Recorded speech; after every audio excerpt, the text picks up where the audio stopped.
Good morning. I'd like to take another opportunity to welcome all of our visitors. We've got a really good crowd this morning, and you are an encouragement to us. And we would ask that you stick around for a moment and let us get to know you a little bit better. If it's been announced that I'm Todd Roberts, I'm one of the elders here. I'm not a full-time preacher. Hopefully you won't be able to tell that by the lesson that I deliver. But Tyler Sams, our full-time evangelist, he's going to be speaking tonight. So if you're going to be here tonight at 5 p.m., you can hear him and hear a real preacher. So on behalf of Jeanette and Reagan and Belinda and Amy and myself, I just want to thank the congregation for your prayers and your concerns on behalf of Don. And, Pops has meant a lot to a lot of you and especially to us. And we're all concerned for him, and your expressions of love have been really comforting to us, and we'll continue to try to update you and hope that he can be back with us again at some point. For this morning, the lesson that we're going to be discussing is about Abigail. And I thank Randy for his good reading from 1 Samuel 25. If you have your Bible, you might want to open up to 1 Samuel 25. We're going to be doing some extensive reading there in just a moment. But a couple of introductory comments to kind of set the stage. You know, the scriptures are full of men and women of faith. And if I think about Christians that have expressed a great deal of faith, you can certainly turn to Hebrews chapter 11 and read about all of the great heroes of faith of the Bible and their faithfulness to God and how we need to try to emulate them in that faithfulness. And our theme for this year is about being holy. And when you think about someone who is striving to be holy, I think Abigail fits that bill, certainly. And she's not a really more prominent character in the Bible. There are certainly characters that are more well known, but she does the right thing in a time where it was difficult. And she was in a precarious position trying to dissuade David from making, in her mind, what would have been a mistake by taking vengeance on her husband Nabal when that wasn't warranted.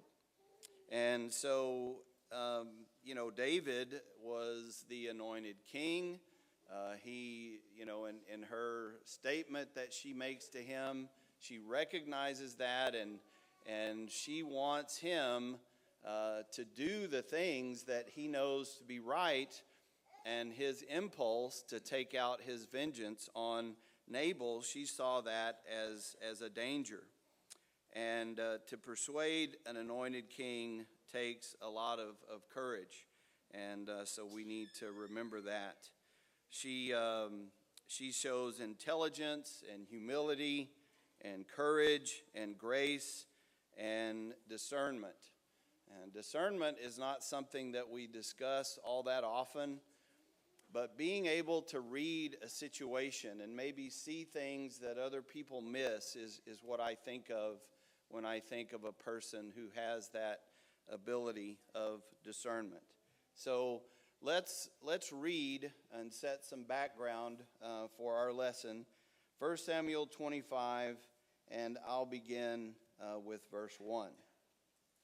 Then Samuel died, and all Israel gathered together and mourned for him and buried him at his house in Ramah. And David arose and went down to the wilderness of Paran. Now there was a man in Maon whose business was in Carmel, and the man was very rich. He had 3,000 sheep and 1,000 goats. And it came about while he was shearing his sheep at Carmel. And then in verse 3, we have a parenthesis. Now the man's name was Nabal, and his wife's name was Abigail. And the woman was intelligent and beautiful in appearance, and the man was harsh and evil in his dealings, and he was a Cabalite. Now, when you read that, you're probably going to take away the same thing I did. These two people don't sound very compatible. They are exact opposites, basically, in their attitude and their demeanor.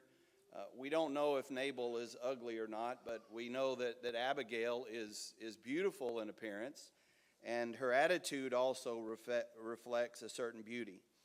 In verse 4, that David heard in the wilderness that Nabal was shearing his sheep. So David sent 10 young men, and David said to the young men, "Go up to Carmel, visit Nabal, and greet him in my name. And thus you shall say, 'Have a long life, peace be to you, and peace be to your house, and peace be to all that you have. Now I have heard that you have shearers. Now your shepherds have been with us, and we have not insulted them, nor have they missed anything all the days that they were in Carmel. Ask the young men, and they will tell you. Therefore let my young men find favor in your eyes, for we have come on a festive day. Please give whatever you find at hand to your servants and to your son David.' When David's young men came, they spoke to Nabal according to all these words in David's name, and then they waited. But Nabal answered David's servants and said, 'Who is David, and who is the son of Jesse? There are many servants today who are each breaking away from his master. Shall I then take my bread and my water and my meat that I have slaughtered for my shearers and give it to men whose origin I do not know?' So David's young men retraced their way and went back, and they came and told him according to all these words. David said to his men, 'Each of you gird on his sword.' So each man girded on his sword, and David also girded on his sword, and about 400 men went up behind David, while 200 stayed with the baggage." So David's men have been kind to Nabal's men. They have been a protection. They've been a wall to the shepherds while they were in the field. And when they ask for some food and provisions as payment for those types of things, Nabal insults them. And when David says, "Gird up your swords," he and his 400 men are going to go, and they are going to, let's say, have a talk with Nabal. And these 400 men, if you're not familiar, are not just any 400 men. These 400 men are warriors. These 400 men would be a formidable foe. So the fact that they are upset is not a good thing for Nabal. So verse 14, but one of the young men told Abigail, Nabal's wife, saying, "Behold, David sent messengers from the wilderness to greet our master, and he scorned them. Yet the men were very good to us, and we were not insulted, nor did we miss anything as long as we went about with them while we were in the fields." So this servant of Nabal is validating what David had told Nabal. Those men were glad for the help that David's men had provided. "They were a wall to us by night and by day, and all the time we were with them tending the sheep. Now therefore know and consider what you should do, for evil is plotted against our master and against all his household, and he is such a worthless man that no one can speak to him." Did you ever know anybody like that? This is his own servant that's acknowledging that he's worthless. And you can't really talk to him. He's got his mindset on what he's going to be like, and that's it. Then Abigail hurried and took 200 loaves of bread and 2 jugs of wine and 5 sheep already prepared, and 5 measures of roasted grain, 100 cluster of raisins, 200 cakes of figs, and loaded them on donkeys. She said to her young men, "Go on before me. Behold, I am coming after you." But she did not tell her husband Nabal. It came about as she was riding on her donkey and coming down by the hidden part of the mountain, that behold, David and his men were coming down toward her, so she met them. Now David had said, "Surely in vain I have guarded all that this man has in the wilderness, so that nothing was missed, for all that belonged to him, and he has returned me evil for good. May God do so to the enemies of David, and more also, if by morning I leave as much as one male of any who belong to him." So David is angry enough that he is going to kill not only Nabal, but all of the men of his household. Verse 23, when Abigail saw David, she hurried and dismounted from her donkey, and fell on her face before David, and bowed herself to the ground. She fell at his feet and said, "On me alone, my Lord, be the blame. And please let your maidservant speak to you, and listen to the words of your maidservant. Please do not let my Lord pay attention to this worthless man Nabal. For as his name is, so is he. Nabal is his name, and folly is with him. But I, your maidservant, did not see the young men of my Lord whom you sent." So she is accepting blame for this situation when clearly this was not her fault at all. And she acknowledges that her husband is as his name is. He's foolish. He's worthless. And she knows this about her husband, and yet she's still going to try to save him from David's wrath.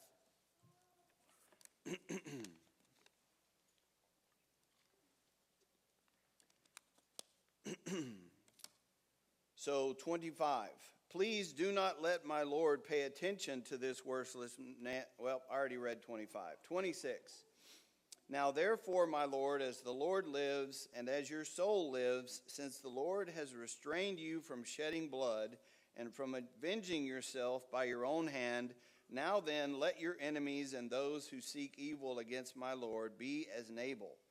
Now let this gift which your maidservant has brought to my Lord be given to the young men who accompany my Lord. Please forgive the transgression of your maidservant, for the Lord will certainly make for my Lord an enduring house, because my Lord is fighting the battles of the Lord, and evil will not be found on you all your days.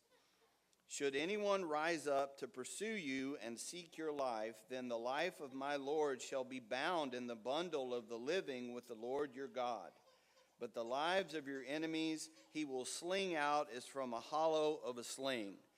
And when the Lord does for my Lord according to all the good that he has spoken concerning you, and appoints you ruler over Israel, this will not cause grief or a troubled heart to my Lord, both by having shed blood without cause, and be my Lord having avenged himself, when the Lord deals as well with my Lord, then remember your maidservant.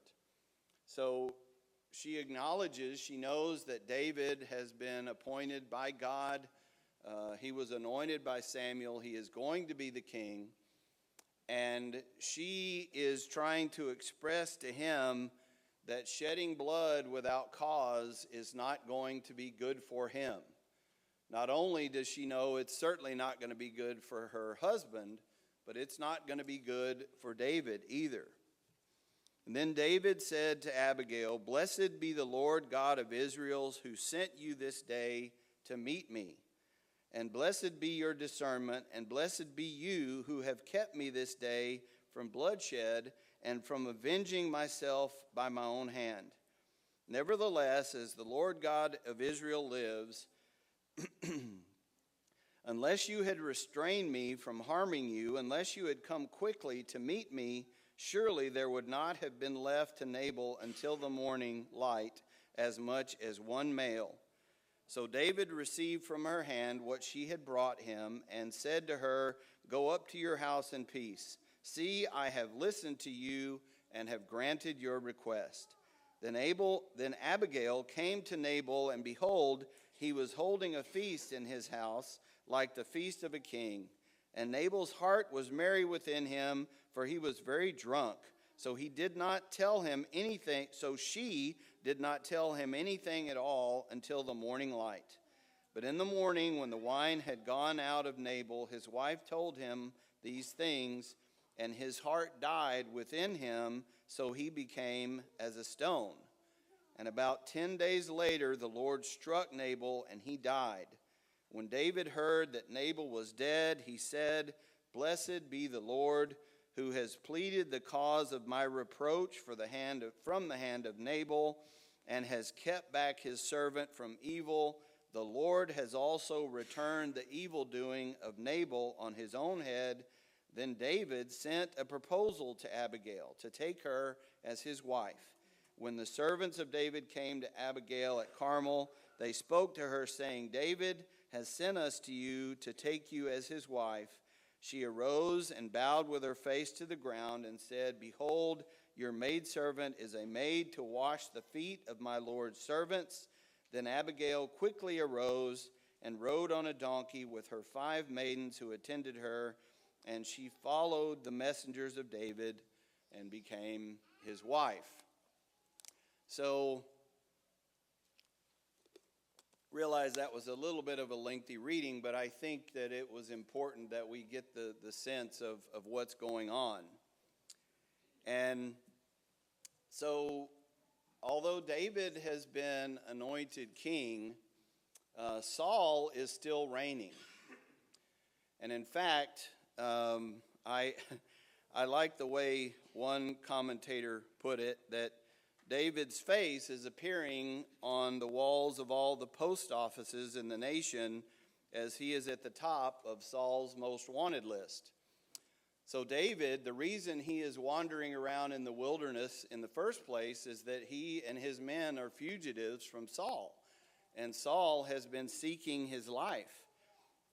And David's army of 600 men are on the run and living in tents and are on the move all the time. Well, David and his men begin policing the area that they're in, and while they're in this wilderness, they come across Nabal's shepherds, and they protect them. They guard them from wild animals, from someone who might be wanting to steal their herds, and they are, as they put it, they are a wall to them. They're showing them kindness. They're granting them protection. And because if you think about it, with David's situation in relation to King Saul, he's probably got a hard time finding work, because you got to be careful when you're in opposition to the king of the land. And so you have the sheep shearing, where they take their herds and they shear the wool and they sell those for profit. And it is a common practice. I did a little bit of studying on it. And the men that would protect and help guard the herds, they were given a portion of that money, or they were given food and water and things that they could enjoy for their services that were rendered to these shepherds. And when you consider the type of person that Nabal is, he's foolish, he's greedy, he's wealthy, but he's greedy and he's arrogant. And as has been mentioned, his own servant and his own wife acknowledge that he's worthless and that he's just hard to talk to. You don't know what to say to a person like that. But when you look at his wife, Abigail, she is selfless and gracious and wise. She has that quality of discernment. So she's got a perception that other people might not have. And she's looking at this situation from an interesting viewpoint. So her reading the situation and making good decisions are going to not only benefit her possibly, but also benefit David. And as was mentioned, David's life at this point is, I'm sure, not what he imagined it was going to be. He's on the run, he's a fugitive, and this is all after he's been anointed to be the king. But many times, his men even would try to persuade him to take Saul's life. You're the anointed king. Get Saul out of the way. Let's get started your reign. What are we doing? We're running around like fugitives. And David always says, I am not going to raise my hand against the Lord's anointed. So I find it interesting that he will not raise his hand to injure or harm the Lord's anointed. But Nabal, because Nabal has insulted him and has withheld payment from him, rather than just try to receive that payment forcefully, he is going to kill him. So something about this situation really has David frustrated. Probably a lot of it has to do with the life that he is living right now, and then he does a good deed for someone and they repay him with evil. And so when you think about this story, there are some natural conflicts that are there. There is a conflict between a husband and a wife. We've already talked about the fact that these two people were complete opposites. Abigail is humble and gentle, and Nabal is prideful and selfish and hateful. And so I imagine that Abigail's marriage is probably not the happiest that could be had. And living with someone like that would definitely be a challenge. He thinks only of himself, and she puts the needs above her own, even for her worthless husband. The conflict between David and Nabal. Well, we've already mentioned David's men and David have provided a service that was needed and necessary. There's no profits if your sheep are not there to take to the shearers. And so when Nabal insults David and his men, his anger burns, and they gird on their swords, and they are out for blood. So, meanwhile, back at the ranch, one of Nabal's servants grabs Abigail and says, hey, we have a problem. We were treated very well by David and his men, and your husband, our master, insulted him, and evil is headed toward us. We are in trouble, and so I'm getting you ready. Maybe there's something that you can do. I think this servant realizes that Abigail is the type of person that if she can remedy the situation, if there is a person that can do that, it's her. And so they know who the discerning one in this relationship is. And so she is going to do just that. She's going to head off this conflict if she can at all. And so, I think about the way Abigail could have perceived this situation. She could have thought, well, all this time that I've been married to this, what I think we would say in Texas, I'm married this knucklehead. And so he pokes the bear. Somebody does something good for him, and he insults them, which is very typical. So I'm just going to stand back, and I'm just going to let this play out because this will get rid of this worthless husband that I have. Surely I can do better the next time. But that's not what she thinks. She immediately says, I've got to stop this. I can't let this happen. So she gathers up all of these provisions and takes them to David.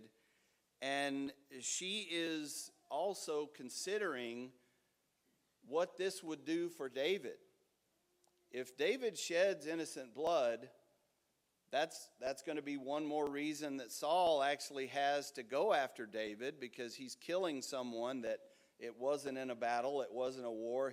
Somebody insulted him, and he kills him.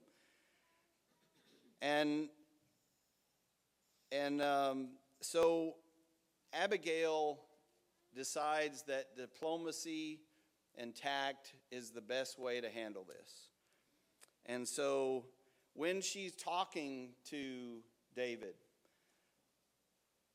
think about her attitude. Well, the first thing that she does is she bows down to him. She refers to herself as his maidservant, or in some versions, slave, to David. That's an humble attitude. She's not prideful at all. She calls David my Lord 14 times in that exchange that they have. She is letting him know that he has the power here. He's the one that can make this decision, and she's just trying to persuade him. And she shows a great deal of humility by interceding on behalf of her husband without excusing his foolishness. She's not making excuses for Nabal. She tells it like it is. You know, that's just the way he is, but don't take his blood and your revenge of your own accord. And so, killing someone without cause is a different level. And, just because somebody shortchanges you or they insult you, that's certainly not an eye for an eye. If you want to, it doesn't make it any better, but if he, like I said, if he would have forcefully taken the provisions, that's still not right, but he's not killing anybody. And so with the way she approaches the situation, it reminds me of the fact that we need to be careful how we speak. Words matter. Look at Colossians chapter 4. Colossians chapter 4, verses 4 through 6. That I may make it clear in the way I ought to speak, conduct yourselves with wisdom toward outsiders, making the most of the opportunity. Let your speech always be with grace, as though seasoned with salt, so that you will know how you should respond to each person. So, she's very good at this. She knows that the way she approaches David is very critical. This could have been a really bad situation for her. She doesn't know if he's going to listen to her. That's what I find interesting about a lot of the things that we read about in the Bible. She doesn't know the outcome. Think about what her life could have been like. So David heeds her words, and he doesn't kill Nabal. And so they leave. Well, Nabal eventually is going to find out what she did. And she basically goes against his wishes. He says, I'm not paying David anything. I don't owe him anything. I don't know who he is. And then his wife undermines him. The kind of person that he is, life might not have been very fun for Abigail at that time. And she doesn't know how this is going to work out. She doesn't know that she's going to wind up being the future king's wife. For all she knows, David may not listen to her. And the fact that she put herself in that situation shows the courage and the brave way that she lived her life. And, in Romans chapter 12 and verse 19, Paul tells us very plainly, Romans 12:19, never take your own revenge, beloved, but leave room for the wrath of God, for it is written, vengeance is mine, I will repay, says the Lord. So David acknowledges this in this reading. Once God strikes Nabal dead, David says, "Blessed be the Lord who kept me from shedding innocent blood," and God took care of Nabal. This is one of those stories where everybody gets what they deserve. Abigail gets a husband who's kind and who recognizes her value, and Nabal was struck dead by God. And that's not always how it works out, but in this story, Nabal's heart, God knows everybody's heart, and because of Nabal's wickedness, God struck him down. And her gracious speech definitely had a positive effect.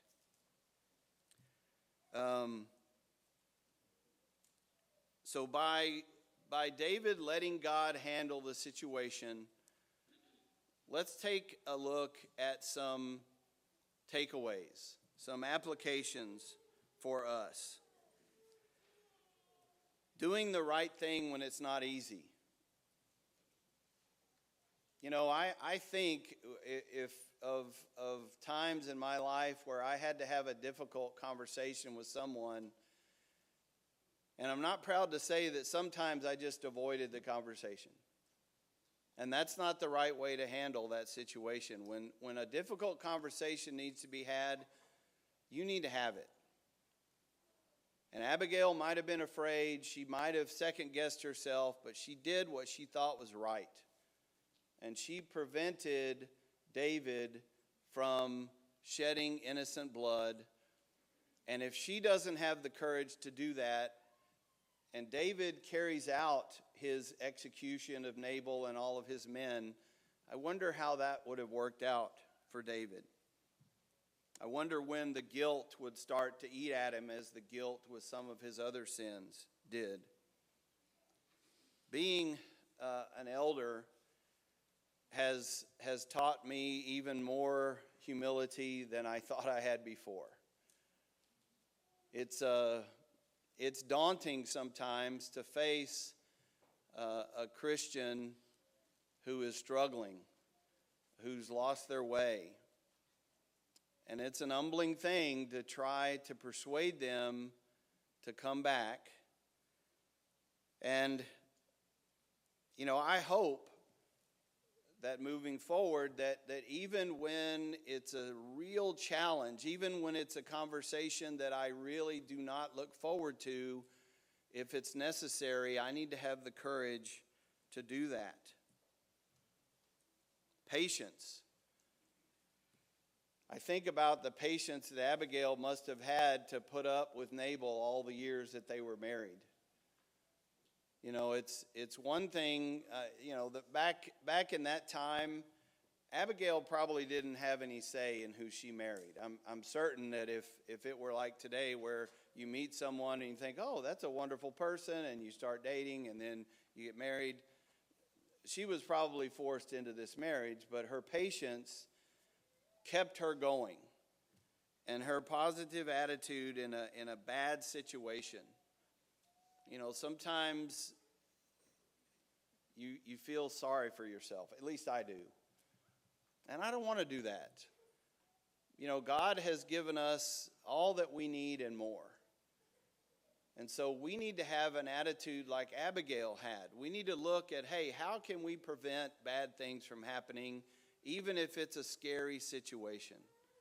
How can we discern the situation, and how can we affect the lives of other people? That's what Abigail did in this story. She affected the lives of so many people by doing the thing that was not easy and having the courage and patience and humility to deal with the situation.